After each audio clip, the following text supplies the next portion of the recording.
West Coast Cookbook and Speakeasy with Chef Justice Putnam. Netrootsradio.com.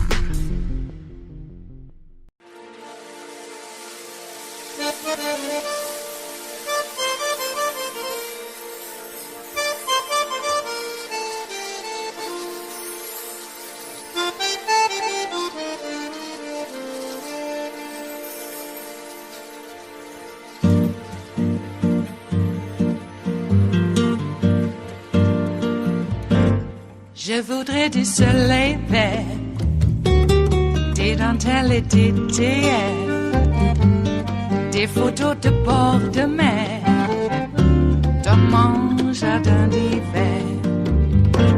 Je voudrais de la lumière, comme en Nouvelle-Angleterre. Je veux changer d'atmosphère, dans mon jardin d'hiver.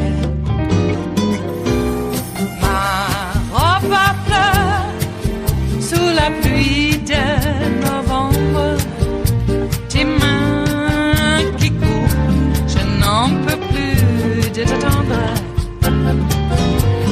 Les années passent, il est loin, là je tombe. Nul ne peut nous entendre. Je voudrais du Fred Astaire, revoir un latte. Clarence Thomas wanted to be a priest. It was not a terribly unusual thought for boys growing up in Catholic education in the 1950s and 1960s. I, for one, have never performed better or more solemnly than I did as an altar boy at St. Brendan's Church in Boston, being on the altar with Monsignor Brandley and Father Leahy and Father Larner, men I admired more than any others in my life, led to thoughts of emulating their careers, which priests call vocations. But in the teachings of that era, you didn't choose the priesthood, it chose you. The Sisters of St. Joseph explained to the boys in St. Brendan's School that we would know that we should be priests, that we had the vocation to be priests, if we felt God calling us to the priesthood.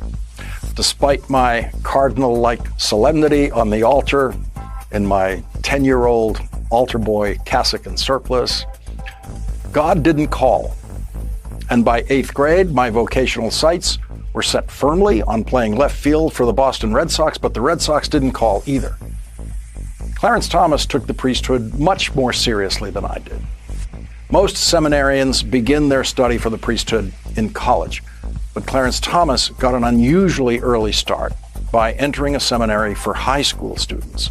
He began his college education in a Catholic seminary in Missouri, where he soon concluded, as most Catholic boys do sooner or later, that the strict lifestyle limits of the priesthood were not for him. And so he transferred to the normal life of a college student at the Catholic College of the Holy Cross in Massachusetts, where the football games against Harvard, Boston College, and other New England schools were full of the kind of public drunken celebration that students of the priesthood could never experience. Clarence Thomas went on to Yale Law School and eventually a series of politically appointed jobs in government, thanks to Republican sponsors.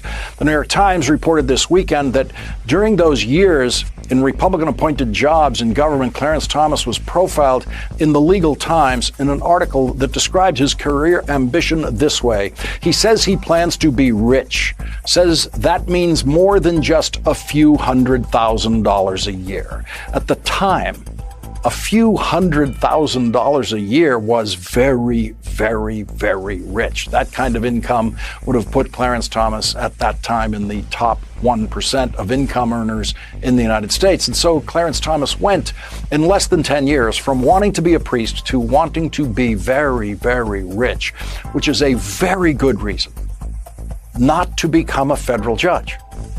When Clarence Thomas found himself on the Republican career track that could lead to the federal judiciary, he should have gotten off if he still wanted to be very, very rich.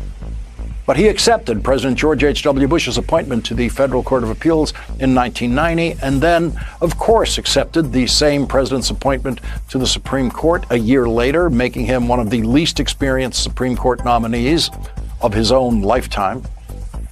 And so what's a man to do while living on a government salary and wanting to be very, very rich, or at least once having wanted to be very, very rich? Did the desire to be very, very rich evaporate for him in the same way that the desire to be a priest evaporated for him? Or did some piece of that lust for wealth remain? Enough of it seems to have remained to make Clarence Thomas the most publicly corrupt Supreme Court justice in history. As I have noted before, it is possible that at some point in the last couple of hundred years, we have had a Supreme Court justice who was secretly more corrupted than Clarence Thomas, but that never became public. That's possible, but on the public record alone, no Supreme Court justice in history has ever been more financially compromised than the man who the Legal Times once reported, quote, plans to be rich. This weekend, the New York Times added more reporting to Clarence Thomas's long history of accepting the equivalent of cash for travel and vacation enjoyment. The Times reports Justice Thomas's acceptance of such hospitality apparently predates his time in the court. A former girlfriend said in an interview that a buddy of Justice Thomas had paid for their vacation in the Bahamas in the mid-1980s when he was chairman of the Equal Employment Opportunity Commission. The Times reports that in the 1980s, Clarence Thomas, quote, struck up a friendship with the Dallas Cowboys owner Jerry Jones and began to taste the good life that he still hoped would somehow become his own. The Times reports that his friendships with billionaires, quote, have brought him proximity to a lifestyle of unimaginable material privilege. For 10 years, Justice Thomas appeared to be one of the justices least dependent on the kindness of billionaires. That is simply because Justice Thomas decided to stop reporting all the massive cash equivalent gifts he was accepting. The Times reports, in his early years in the court, Justice Thomas disclosed about 20 private plane flights and an assortment of other gifts, including cigars, a Daytona 500 jacket, a silver buckle, and a rawhide coat. After the Los Angeles Times chronicled his gifts and travel in 2004, he stopped disclosing private flights and has seldom reported gifts or other benefits. His decision not to disclose many benefits for nearly 2 decades beyond trips related to teaching, speeches, and attending legal or academic conferences has made it difficult to track potential conflicts of interest. But those conflicts have been found and reported. Billionaire Harlan Crow has lavished more cash equivalent benefits on Clarence Thomas, including literally putting cash in Clarence Thomas's pocket by buying a house that Clarence Thomas partially owned so that Clarence Thomas's mother could live in that house for free. Harlan Crow has interests before the Supreme Court, as all billionaires do. The Times reports that Clarence Thomas's billionaire benefactors, quote, have included major donors to conservative causes with broad policy and political interests and much at stake in Supreme Court decisions, even if they were not directly involved in the cases. It is impossible for Supreme Court justices to pal around with billionaires and not bump into apparent conflicts of interest. That is why distinguished former federal judge Michael Luttig, a Republican appointee, told NPR, quote, I believe that federal judges should essentially live like priests or saints or monks. As soon as you step beyond that, you are at risk of associating with people who could well have matters that come before you or who might well have an interest in the cases that come before you, financial or otherwise. In other words, Judge Luttig believes that Clarence Thomas should live the life that he was studying for in the seminary, but with the additional pleasures of a high government salary and a wife. But living the life of a priest, cut off from worldly concerns in so many ways, was something Clarence Thomas decided he did not have the discipline to do. The reason priests wear long black robes is to communicate instantly to everyone who sees them that they are not of this world. They are not better than anyone else, but they are living a different life than everyone else. The robe is, among other things, an external statement of the sacrifices they have made in their daily lives to serve as priests. It is a statement about the worldly things they have given up to be priests, including any interest in their physical appearance, in fashion, for example, in the kinds of fancy things that are avidly pursued in the real world. The judicial robe is meant to say something similar. The judicial robe is meant to say we are different from everyone else in government. We judges are not political people. We judges live apart from the worldly concerns of politics and find our guidance solely in these sacred texts we have made a priest-like study of.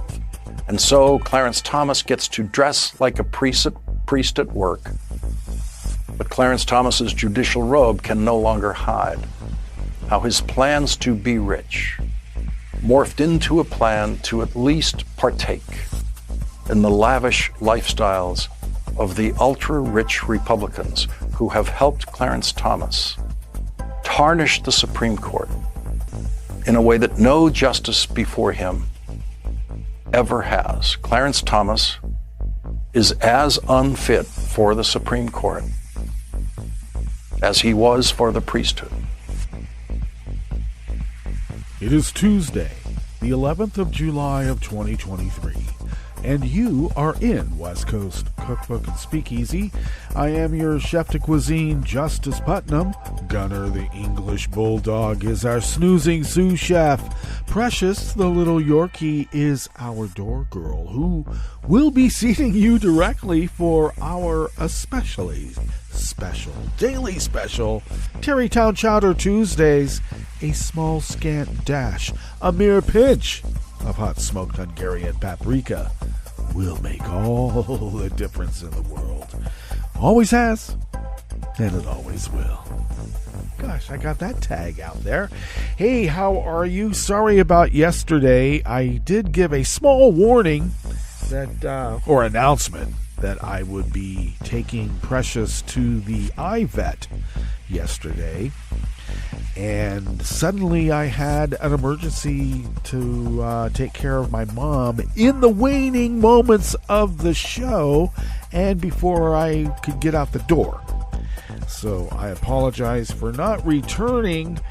And I actually thought that I had the broadcaster set up so that it would grab David's stream back and then push out this one. But unfortunately, pushing out this one, meaning the mothership would have the signal back and Hartman would come back up. But unfortunately, that was not the case, and I apologize for that too. I have to look into it and find out what the preset should be for that, so that if that happens again, I know that it is preset. Okay. I thought I did, but maybe in my haste, I did something wrong, obviously. But news about Precious. Well, it's good, and it's what was sort of expected, which wasn't that good.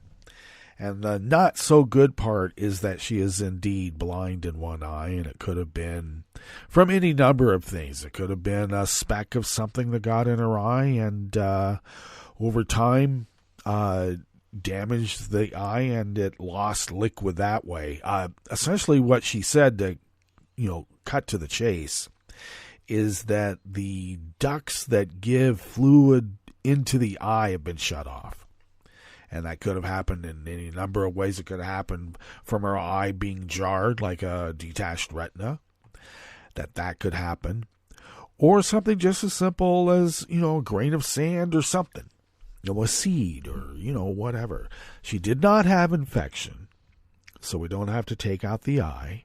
It's a bit smaller than the good eye. In fact, the good eye looks like it's the bad eye because it looks so big, but the only reason it looks big is because the other one deflated a bit. So I asked if she was getting any kind of light in that eye, because every now and then I thought that maybe she was at least getting, some light and saw a shadow or something. But doctor said, no, she's completely blind in that eye. And dogs have, or animals generally, but dogs adapt pretty quick. With my mom's other Yorkie, actually she was a Yorkie poo, Ginger, who my mother had for 16 years. I didn't realize she had her for that long. And of course everybody knows Ginger because I took care of her quite a bit there towards the end. But she had gone deaf several years ago, and it took me a while to admit that was the case and then take her into the vet, and indeed she was deaf. So we had been working on her ears because she had a pretty bad ear infection. So we were working on her ears and other things. So, but she adapted really well. Was able to scamper out of people's way because she was a little bit more vigilant and feeling probably vibrations and moving that head around and looking. So I was afraid that little Precious might be going blind in the good eye, and I was just hopefully thinking that she's all okay. But actually, her good eye is good. There's nothing wrong with it. So she's not necessarily going to go blind because of something congenital or caught something from the blind eye and whatever. So that's all good news. Sad that she's blind in one eye. Glad that she's okay otherwise. Yeah. So that's good. All right. So looks like we've got a Chinese spy in our midst. Or are they? They've escaped? I don't know. They actually thought, the Chinese spy actually thought that when caught, they could run to the GOP House Oversight Committee, tell them they have dirt on Hunter, and they'll be protected. Well, almost. Almost. In fact, the GOP usual suspects are out there right now on the usual cable networks explaining that it's really the FBI that's the bad people going after somebody who knows dirt about Hunter. Okay, well, if the GOP wants to admit that they are working with Vlad and they are working with the Chinese to subvert the will of America and the people of America, in other words, to destroy representative democracy in the great experiment, well, should we not, deal with them accordingly? Should we? Can we? Apparently, if we follow the rules to the letter, they're protected. Okay, I like that. Okay, so now we also have a predicament that any mobster in America or anybody with ill intent who decides that if they think that the heat's getting a little too hot on them, all they have to do is announce their candidacy for the president, or maybe it's any elected office, that they can no longer be investigated, hands off, and, leave me alone. It's democracy. Running for office to keep from being convicted of a crime, is that what the founders thought representative democracy was? Is that what we are going to accept as another perversion of representative democracy? We have to let these people keep getting away with it. I don't get it. Okay. Fascism sells. Empathy, due process, and equal protection for all apparently doesn't. We're at the hands of yellow journalism. Whew. Okay. Everybody said keep the ad department and the editorial room separated, and look what happened.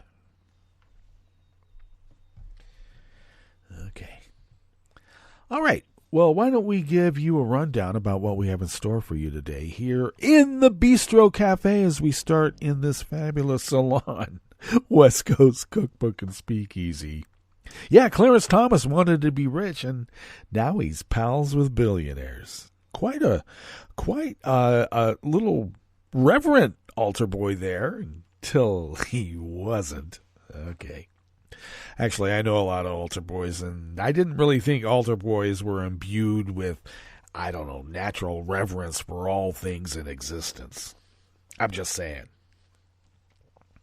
On the rest of the menu, Democratic Colorado lawmakers sued their Republican colleagues over repeatedly violating the state open meetings law. What's the law? They make it up. Authorities in central Washington state issued evacuation orders as a new growing wildfire sparked in the resort area of Crescent Bar. Also, Trident. They had issue evacuation orders from Trident all the way to Crescent Bar. And the owner of the Los Angeles Times sold sister paper, the San Diego Union Tribune, to publishing powerhouse Media News Group, and already the firings have begun. After the break, we move to the chef's table, where Albanian special prosecutors demanded that a former deputy prime minister be arrested on corruption charges.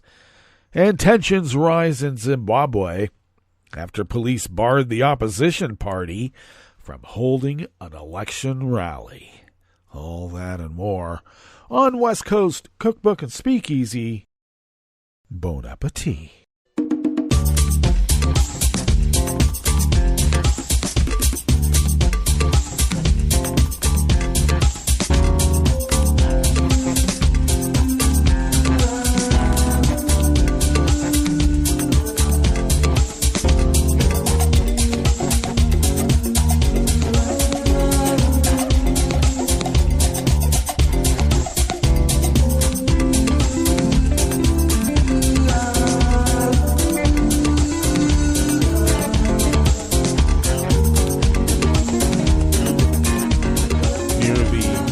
Of our homepage at netrootsradio.com. To the right of the page is the chat room link, monitored by Kelly Lincoln, who I believe should be getting on a bus. I heard her train was canceled because of the weather.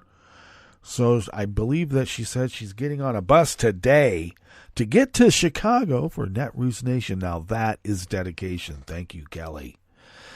If you would like to look across the page, in fact, I insist you do, look across the page to the left from that chat room link and down just a skosh at our homepage at netrootsradio.com. You will then notice the link to our Patreon page, and if you could become a recurring Patreon of Netroots Radio, it really does help us. How? Well, it puts a big dent in the bills and all the costs accrued or incurred. That's it. Incurred running this powerhouse of resistance, and we have you to thank for allowing us to do so, and thereby fulfilling our civic duty as the founders originally intended. If you could afford an espresso type coffee drink, for instance, and if you could afford to send those funds to us once a month, let's become a recurring Patreon of Netroots Radio. It really does help, because what we do is we pool that money with other like-minded folk and dip into our own pockets, and we pay our bills and somehow fly under the radar. Yes, wait until they find out. Okay, but we've been doing it for over a dozen years, and somehow we're able to get away with it, and we thank you for allowing us to do it. Yes. If you would like to follow Netroots Radio on Twitter, Mastodon, and Spoutable, you can do so at Netroots Radio. Tom's taking care of all of those. And I'm just going to give fair warning. Netroots Radio is bugging out of Twitter because it's going to collapse anyway. But I'm going to jump off. Whatever railing is the last railing to go under. And hopefully I don't get sucked in from the undertow. Let's hope. You can also follow the show on Twitter at Cookbook West, and please do pick up podcasts by way of Spreaker, not Stitcher. Do so at TuneIn, iHeart, YouTube, iTunes. Really, wherever podcasts can be found. They just can't be found at Stitcher anymore. That's Sirius XM. Okay. Let us now look into this first offering here in the Bistro Cafe of West Coast Cookbook and Speakeasy, and it's by Jesse Badane from the Associated Press. 2 Democratic state lawmakers in Colorado are alleging that their colleagues repeatedly violated state open meetings law by gathering to discuss official business outside of the public's view and directing aides to omit or disguise some meetings from representatives' calendars, according to a lawsuit filed against their own caucus. The lawsuit, filed late Friday night, also alleges that Democratic and Republican lawmakers use Signal, a communication app where messages can be set to automatically disappear, in violation of open meetings law and public records law. Democratic Representatives Elizabeth Epps and Bob Marshall filed the lawsuit against the House of Representatives leadership and the Democratic and Republican caucuses. Democratic House Speaker Representative Julie McCluskey and House Republican Deputy Chief of Staff Roger Hudson, speaking for their respective caucuses accused of wrongdoing, said in separate statements they are committed to government transparency. We are still reviewing the complaint in full, and we stand by our caucus, McCluskey said in a statement, co-signed by Democratic Majority Leader Representative Monica Duran, while Hudson wrote that this lawsuit is what Coloradans hate about politics. Republicans continue to believe that the people of Colorado deserve access to their government through comprehensive open meetings and open records laws, he wrote in the statement with one of the most ridiculous accents ever designed here at West Coast Cookbook and Speakeasy. The complaint states that under Colorado law, when at least 2 lawmakers meet and discuss official business, it must be open to the public. If a quorum is present, the public must be notified ahead of time, and the meeting minutes must be recorded and publicly accessible.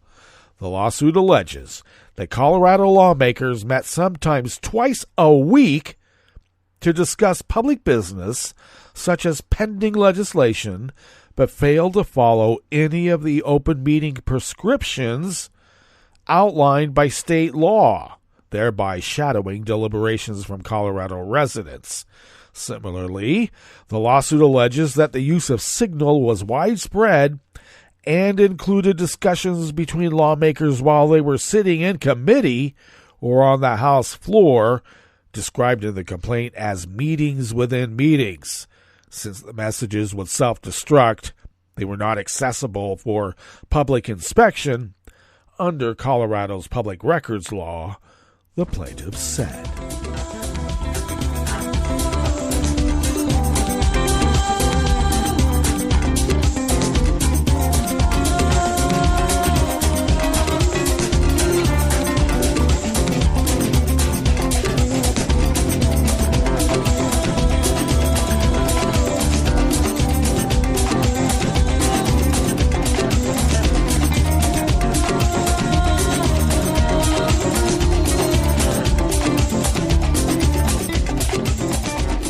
Associated Press staff bring us this next offering here in the Bistro Cafe of West Coast Cookbook and Speakeasy. Tarrytown Chowder Tuesdays.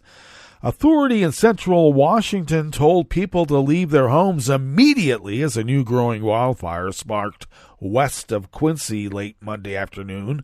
The Grant County Sheriff's Office issued the evacuation notices for areas near the unincorporated community of Trinidad, not Trident, Trinidad, and the resort area of Crescent Bar. Washington's Fire Marshal's Office said in the evening that state mobilization had been authorized for the Baird Springs fire, which had burned about 1.4 square miles of terrain containing sagebrush and crops. It was also threatening homes, orchards, and a processing warehouse. The fire started about 2:30 in the afternoon, and the cause is under investigation. It was moving south, and State Route 28 was closed in the area because fire had burned right up to it, according to the sheriff's office. In southwest Washington, officials said the Tunnel 5 fire, which started on July 2nd in the Columbia River Gorge, was mostly contained on Monday, and all evacuation orders were lifted. Lower temperatures and increased humidity over the weekend helped firefighters reach 80% containment.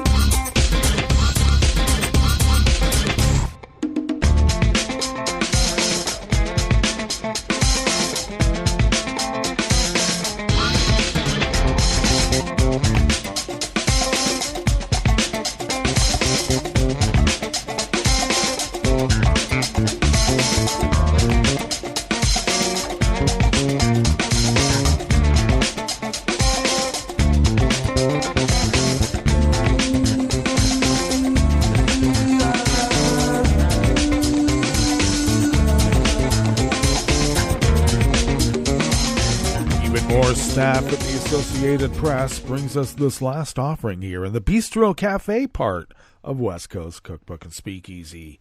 The owner of the Los Angeles Times has sold sister paper, the San Diego Union Tribune, to Media News Group, which owns hundreds of papers around the country. The decision comes after the LA Times announced last month that it was cutting 74 jobs, 13% of its newsroom positions, to deal with financial difficulties. The Union Tribune, which covers the second largest city in California, will now be owned by the same chain that owns a slew of Southern California newspapers.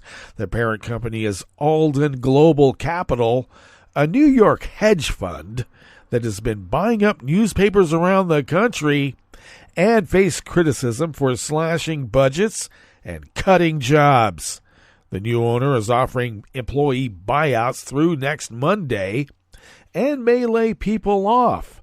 Sharon Ryan, Executive Vice President for California Media News Group, said in an email to employees that cutbacks will be needed to offset the slowdown in revenues as economic headwinds continue to impact the media industry, the media reported, without the accent, of course.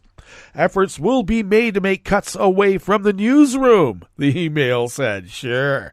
The LA Times and Union Tribune were purchased in 2018 by billionaire Patrick Soon-Shiong and his family for $500 million from Chicago-based Tribune Publishing. The Union Tribune sale was completed Monday, according to a memo to staff members from the California Times president and chief executive officer Chris Argentieri. The price of the sale was not disclosed. Well, that's terrible news. And now let us go to our break. And when we get back from that break, I assure you, we will go through weather from around the world, and we will finish up with the stories that we have curated for you today. You are listening to West Coast Cookbook and Speakeasy, and we will be right back. You are listening to netrootsradio.com. Please hang up and try again.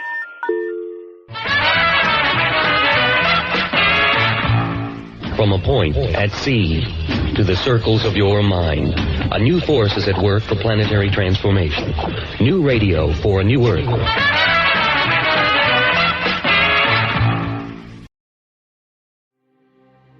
Hi, and welcome to Your Health Quickly, a Scientific American podcast series.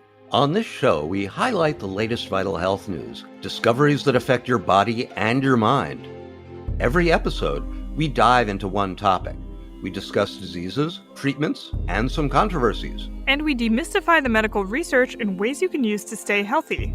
I'm Tanya Lewis. I'm Josh Fishman. We're Scientific American's senior health editors. Today, we're talking about how chat-based AI programs are being used to help diagnose medical problems. They're surprisingly accurate, but they do come with a few pitfalls.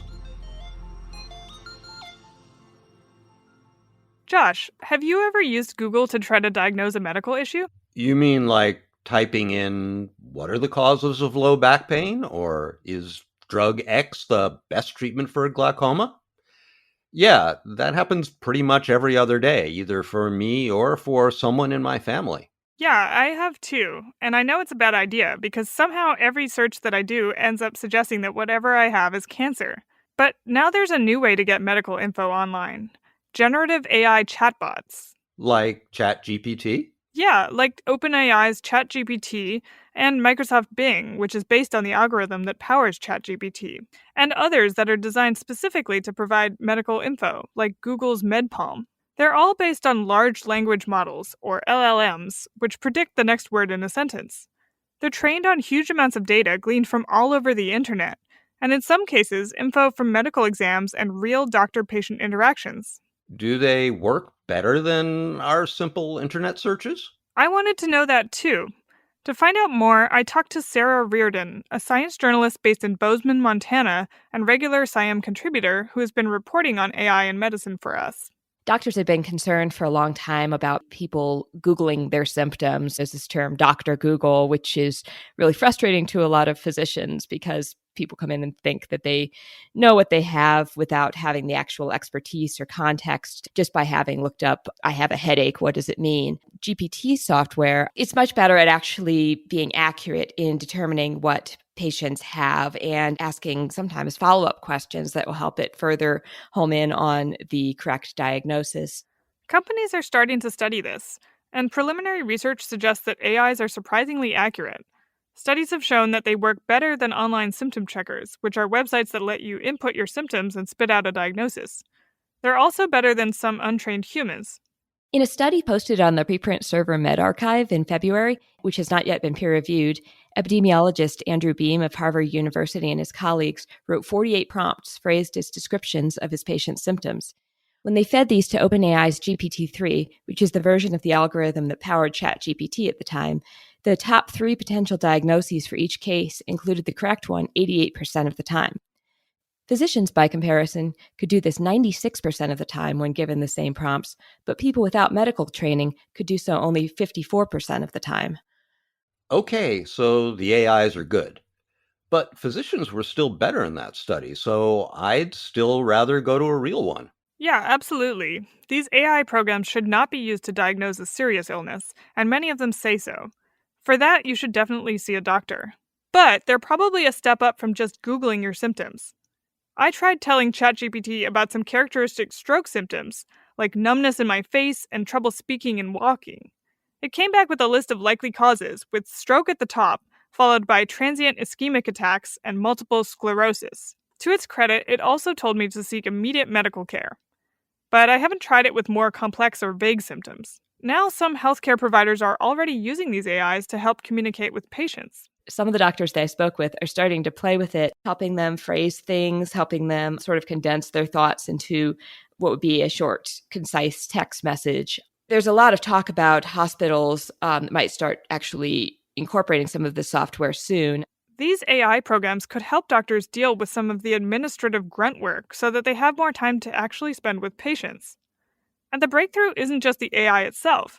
It's the fact that you can ask it questions in plain English, rather than listing off a bunch of symptoms and having it calculate the statistical likelihood of some diagnosis. But there are some dangers, too. It's not nearly as accurate as the doctor, and there's this known problem with GPT and some of these other similar AI programs where they will do what's called hallucinate and just come up with information on their own, just make stories up, come up with references that don't exist. And that's not the only concern. There's this huge history in medicine of racism, classism, lots of other isms, and that's baked into a lot of medical literature, some of these assumptions about like how Black people respond to pain medication, for instance, that have been completely dismissed as junk science nowadays, but still exist in a lot of the literature that ChatGPT and other programs are trained on. There's huge problem with racism in medicine in general, but that sort of thing could just be amplified if it's drawing from a program rather than someone who's consciously thinking about these things. So these AIs might actually replicate some of the existing human biases that are already in medicine. Exactly. And these programs also pose privacy concerns. The big tech companies, Google, OpenAI, others that are making these programs are to varying extents using some of the information that people put into it to help inform better versions of the algorithm in the future. So there's a lot of concern about how that's going to be dealt with from a regulatory standpoint going forward, making sure that these companies are protecting patient privacy. When Sarah talked to OpenAI, Google, and other companies, they said they are aware of all these concerns and are trying to develop versions of their software that are more accurate and secure. Well, if tech companies do address these issues, is there one health specialty where AI could be particularly useful?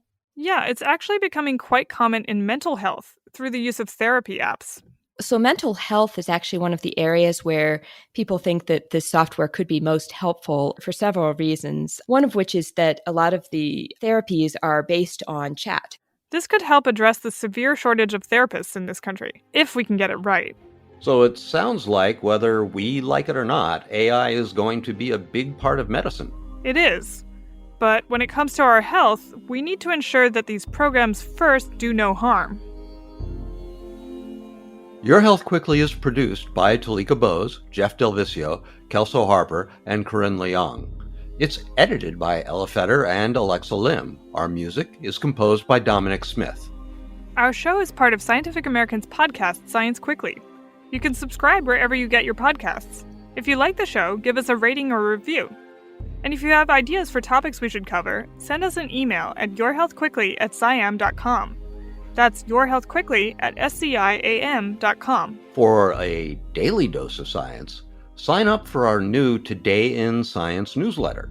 Our colleague Andrea Garaleski delivers some of the most interesting and awe-inspiring science news and opinion to your inbox each afternoon. We really think you'll enjoy it. Check it out at sciam.com/newsletters. Yeah, it's a great read. I'm Tanya Lewis. I'm Josh Fishman. We'll be back in 2 weeks. Thanks for listening.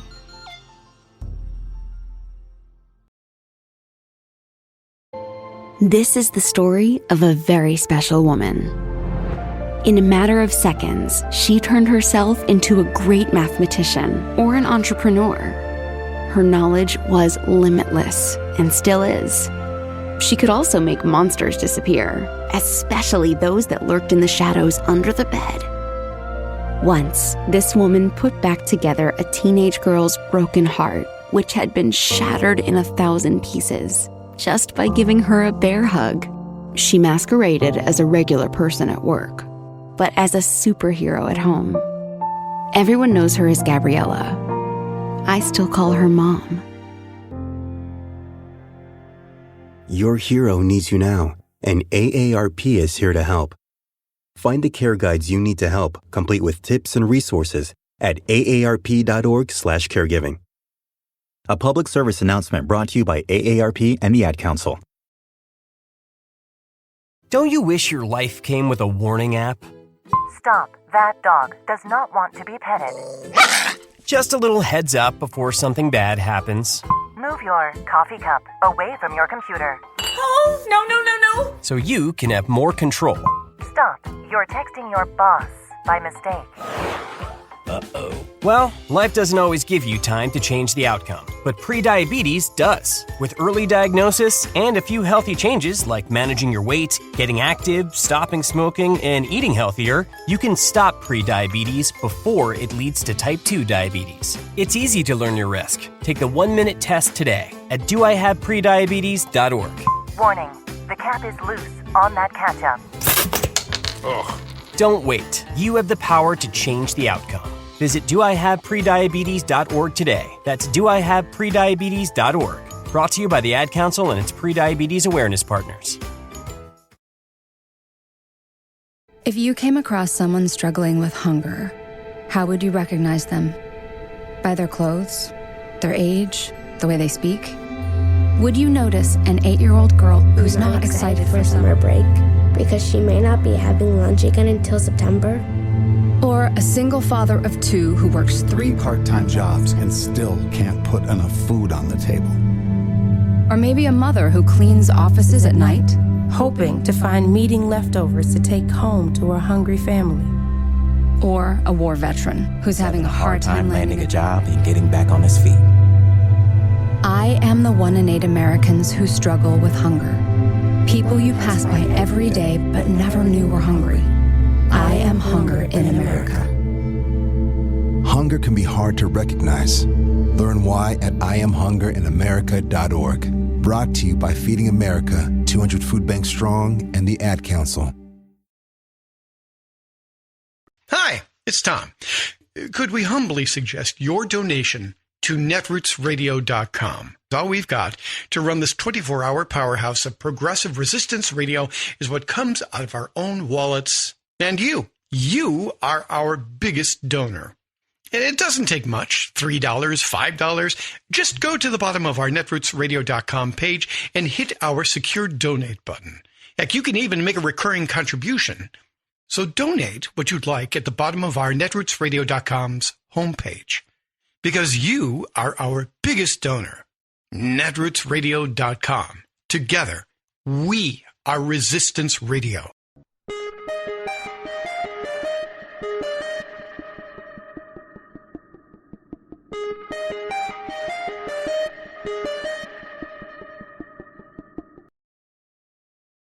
Can colleges have affirmative action admissions programs for rich white people? I'm Bill Newman, and this is the Civil Liberties Minute. A recent Supreme Court decision involving Harvard and the University of North Carolina struck down affirmative action, consideration of diversity as a factor in college admission decisions. Justice Gorsuch, part of the 6-3 majority, in his additional concurring opinion said that legacy admissions, applicants with relatives who are donors and alums, quote, undoubtedly benefit white and wealthy applicants the most. Justice Sotomayor, in her dissent, agreed with that. At highly selective colleges, legacy admissions make up between 4 and 23% of the first-year class. Indeed, at Cornell, Dartmouth, Notre Dame, and USC, legacy students outnumber black students. And only a very few colleges, MIT, Johns Hopkins, and Amherst, for example, have eliminated legacy admissions. Experience shows that eliminating legacies will in fact increase racial diversity. And after the Supreme Court's decision, 3 civil rights groups filed a complaint at the Federal Department of Education against Harvard, claiming that legacy admissions violate federal statutory law by discriminating against black, Hispanic, and Asian applicants in favor of less qualified white ones. Until that complaint is finally decided, we won't know for sure whether affirmative action programs in college admissions may continue for rich people who are disproportionately white. The Civil Liberties Minute is made possible by the ACLU because freedom can't protect itself. I'm Rick Smith, and this is Labor History in 2. On this day in labor history, the year was 1968. That was the day that the American Indian movement began at a meeting in Minneapolis, Minnesota. A group of 200 Native Americans gathered together to discuss a response to the U.S. government's history of broken treaties and the devastating consequences on Native peoples. The statistics of unyielding poverty and high unemployment in Native communities were staggering. By 1970, 40% of the Native population lived in poverty. The unemployment rate was 10 times the national average. Life expectancy was only 44 years old. In the early 1970s, activists staged a series of occupations at Alcatraz, Wounded Knee, and at Mount Rushmore. Mount Rushmore is built on a site in the Black Hills that is sacred to the Oceti-Sakowin, or the Great Sioux Nation. The United States government promised Native rights to the land in a treaty that was broken when gold was discovered. In 1972, activists staged a Trail of Broken Treaties caravan, which ended in a 6-day occupation creation of the Bureau of Indian Affairs offices in Washington, D.C. They issued a statement that read, quote, "We seek a new American majority, a majority that is not content merely to confirm itself by superiority of numbers, but which conscience is committed toward prevailing upon the public will in ceasing wrongs and doing right." Beginning in the 1970s, the United States government began to respond to Native people's demands. A series of federal acts gave Native communities more control over their education and improving their health care. Lawsuits brought by tribes resulted in further economic autonomy. Yet by 2014, 1 in 4 Native people still lived in poverty. Labor History in 2 brought to you by the Illinois Labor History Society and The Rick Smith Show.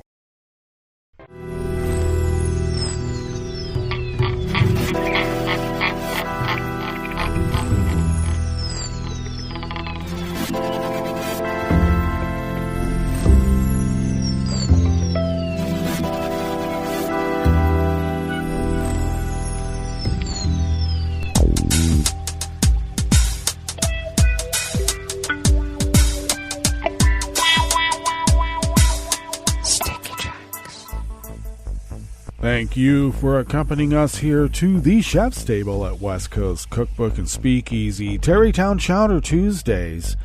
We always begin weather from around the world along the banks of the Rogue River in the Rogue River Valley of southern Oregon on the west coast of the continental United States of America, because there is lots more of us where we come from, where it is currently 60 degrees Fahrenheit, expecting highs in the low 90s, abundant sunshine throughout the day with winds out of the northwest at 5 to 10 miles per hour, clear skies overnight with lows in the upper 50s, winds out of the northwest at 5 to 10, and a mainly sunny sky tomorrow with highs once again in the low 90s, winds out of the west northwest at 5 to 10 miles per hour. Grass pollen is rated high here in the town of Rogue River. The air quality index for the region is now inched up into the moderate range at 51 parts per million, and that daytime UV index remains very high at level 9. Barometric pressure is holding steady at 30.08 inches. Visibility is up to 10 miles, and relative humidity is at 71%.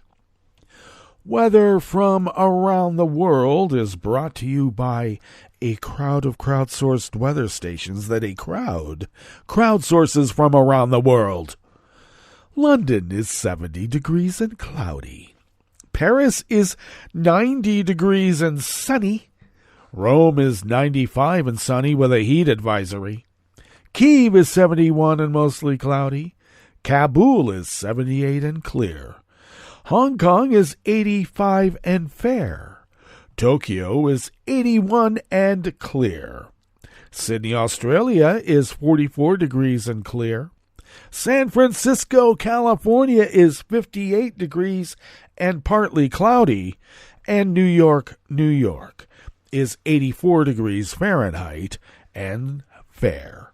And that is weather from around the world, brought to you by a crowd of crowdsourced weather stations that a crowd crowdsources from around the world.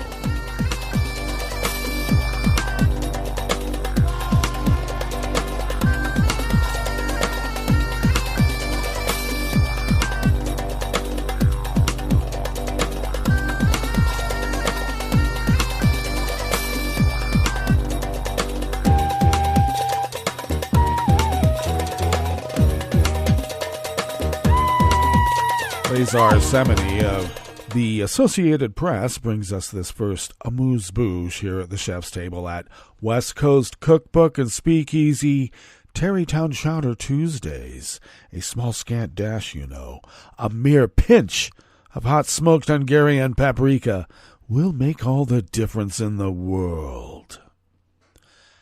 Albanian special prosecutors demanded yesterday, Monday, that a lawmaker and former deputy prime minister be arrested on corruption charges, accusing him of failing to declare his assets and other criminal offenses. The Special Prosecutor's Office Against Corruption and Organized Crime, in charge of prosecuting senior officials, made public its request that Arben Armitage be taken into custody. Armitage, age 54, was a deputy prime minister and also served as Minister of Finance and Economy in two previous cabinets of Socialist Prime Minister Edi Rama. As lawmaker, Armitage has parliamentary immunity, meaning that Parliament would first need to agree on his arrest before any action to detain him is taken. Meanwhile, two villas belonging to Armitage have been temporarily seized during the investigation. He is also being investigated for concession contracts on public waste management, a serious concern for Albania's governments and a top priority in its efforts to join the EU. Another former and several current officials, along with two businessmen, are on trial over the same contracts.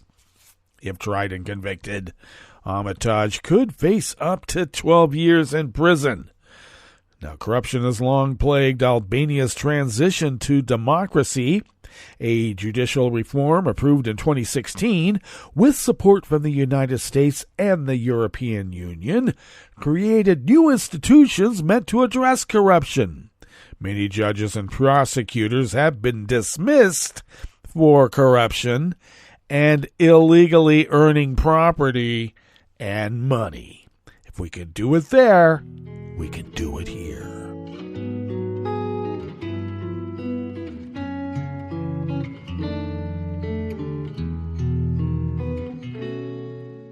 Je te donne ce mon amour pour la vie entière.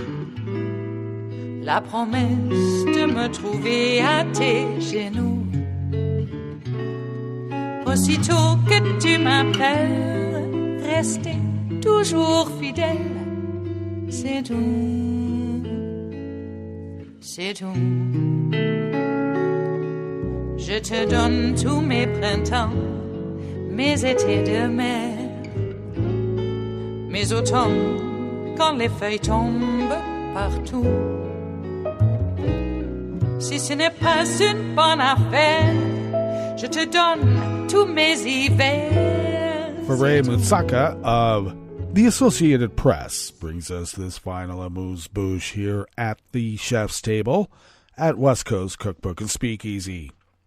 Opposition supporters in Zimbabwe chanted and sang freedom songs outside a courthouse following a decision on Sunday to ban them from holding a rally 6 weeks before elections.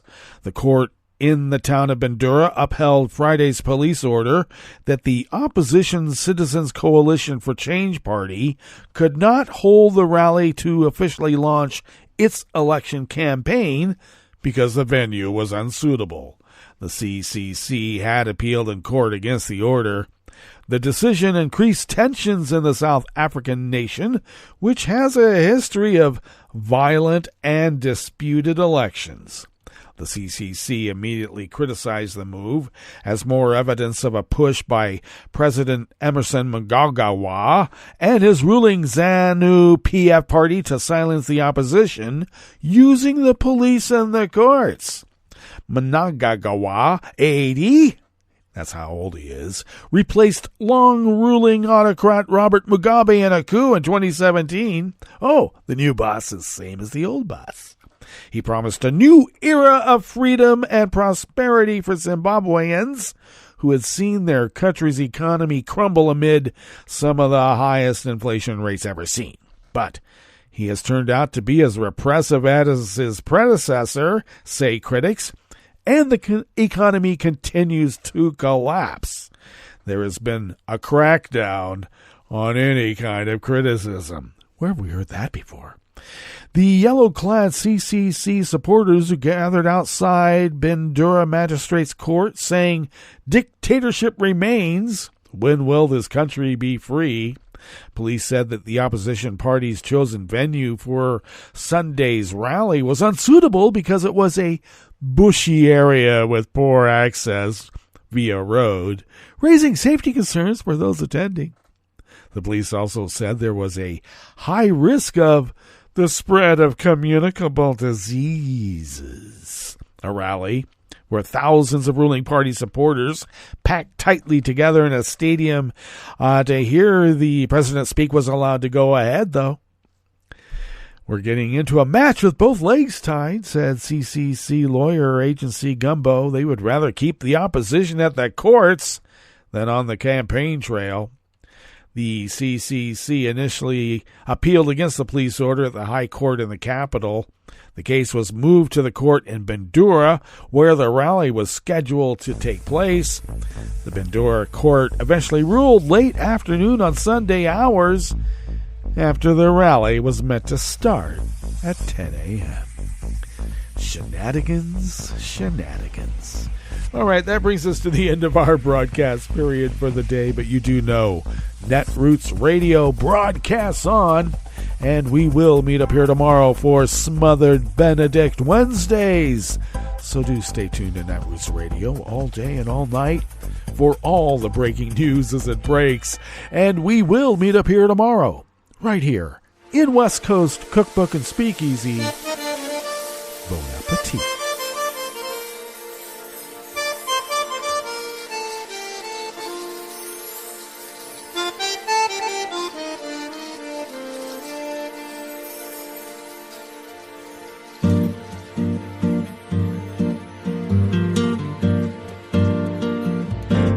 Je voudrais du soleil vert, des dentelles et des théières, des photos de bord de mer, dans mon jardin d'hiver. Je voudrais de la lumière, comme en Nouvelle-Angleterre. Je veux changer d'atmosphère, dans mon jardin d'hiver. À fleurs, sous la pluie de novembre, tes mains qui courent, je n'en peux plus de t'attendre. Les années passent, il est loin, là je tombe. Nul ne peut nous entendre. Je voudrais du Fred Astaire, revoir un latte Goer. Je voudrais toujours te plaire dans mon jardin d'hiver. Je veux déjeuner par terre, comme au long de golfe clair. T'embrasser les yeux ouverts dans mon jardin d'hiver.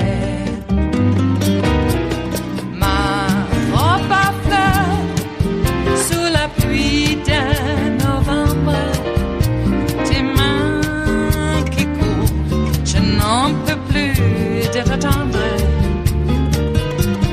Les années passent, il est loin, là je tombe. Nul ne peut nous entendre. Ba-da-da-dum-di-da-dum. Ba-da-da-dum-di-da-dum. Ba-da-da-dum-di-da-dum. Dans mon jardin d'hiver. Ba-da-da-dum-di-da-dum. Ba-da-da-dum-di-da-dum. Ba-da-da-dum-di-da-dum. Dans mon jardin d'hiver. Dans mon jardin d'hiver. Dans mon jardin d'hiver.